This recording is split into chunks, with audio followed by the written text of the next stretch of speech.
যদি বিএনপি ক্ষমতায় আসে, যদি আসে, আমি মনে করি যে এই পার্টির চেহারা এরকম থাকবে না। এটা আমার ধারণা। কেমন হবে চেহারা? আমরা যে ট্র্যাডিশনাল বিএনপিকে দেখেছি সেই ট্র্যাডিশনাল বিএনপি থাকবে না। আমি আপনাকে একটা ছোট্ট কথা বলি, এটা বিশ্লেষণ আমি করবো না। সেটা হলো, আমি মাঝে মাঝে বলতাম আগে যে 2008 সালে যখন তারেক রহমান এই দেশ থেকে চলে গেলেন, আর 2025-এ যখন উনি আসলেন, ওই যাওয়ার সময় যে তারেক রহমান গিয়েছিলেন ওই তারেক রহমান কিন্তু ফেরেননি, অন্য এক তারেক রহমান ফিরেছি। আমি এটাও মনে করি 12ই ফেব্রুয়ারি পর্যন্ত যে তারেক রহমানকে দেখবেন, 12ই ফেব্রুয়ারির পরে তারেক রহমান, অন্য তারেক রহমান পাবেন আপনারা। প্রাইম মিনিস্টার তারেক রহমান পাবো, অন্যরকম হবে। এখন উনি অনেক কিছু করছেন না, অনেক কিছু করতে চাচ্ছেন কিন্তু করছেন না, হয়তো ইলেকশনটার কারণে। ইলেকশনের পরে দেখেন একটা জিনিস হতে জানেন কি, আমি বলি আপনাকে, যদি নিয়তটা ঠিক থাকে না, অনেক কিছু ঠিক হয়ে যায়। অনেকেই চেষ্টা করবে, নানাভাবে চেষ্টা করবে প্রভাব বিস্তার করার জন্য, নানাভাবে যারা গুপ্ত আছেন তারা তখন হয়তো বেরিয়ে আসবেন, চেষ্টা করবেন তাকে ডিফেম করার জন্য। অনেক কিছু থাকে সমাজে। কিন্তু যদি লোকটা যদি ঠিক থাকে, সে যদি ভাবে আমার কিছু চাওয়া পাওয়ার নাই, আমি এগুলি করতে দেব না, যদি উনি সিদ্ধান্ত নেন, ভালো লোক ওনার কাছে কিন্তু এসে জুটে যাবে। এখন যারা আছেন তাদেরকে ভালো মনে হচ্ছে না, সবাইকে ভালো মনে হচ্ছে না।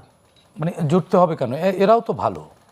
তাহলে আপনি আশা করে থাকেন, আমি আশা করি না এদেরকে নিয়ে। আচ্ছা, আমি তাদেরকে চিনি। আচ্ছা, যে লোকগুলোকে আমি চিনি, আমি বলে যে কে, আমি তো নাম বলবো না, নাম বলে আপনি আমাদের বলে আমি তো এটা প্রমাণ করতে পারবো না। আমি তো কিছু লোককে চিনি। এদের নিয়ে আপনার কনফিউশন আছে? আমার কনফিউশন আছে। অনেককে আমি চিনি, অনেকে এক সময় ছাত্র শিবির করতো, আমি জানি।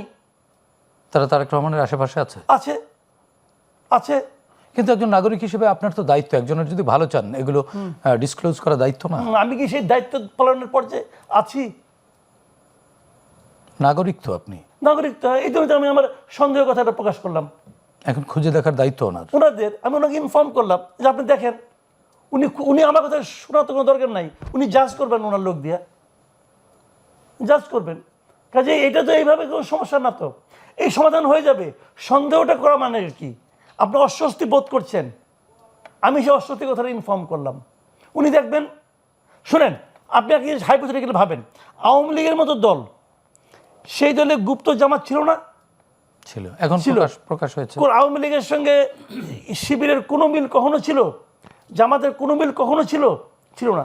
তারপরে যখন ছিল, যদি আওয়ামী লীগে থাকতে পারে তো বিএনপিতে থাকতে পারবে না কেন? তার মানে আপনি কি বিএনপিতেও গুপ্ত রাজনীতি? অবশ্যই আছে, অবশ্যই আছে।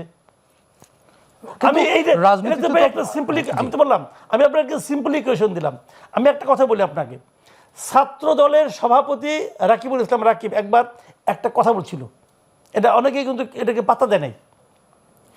যখন নাকি ঢাকা বিশ্ববিদ্যালয়ের ছাত্র শিবিরের লোকগুলি চেহারা আসতেছে, যে এই সভাপতি সেক্রেটারি আসতেছে, তখন রাকিব বলছিল যে তাহলে গত 10 বছর ধরে তো শিবির এখানে ছিল, তাদের কমিটি ছিল, আমি জানতে চাই এই 10 বছরের কমিটিগুলি কে কে? শিবির সেই কমিটির নাম প্রকাশ করছে? করে নাই কেন? এটা তাদের কৌশল। কৌশল না, এটা হলো তাদের মুনাফিকি।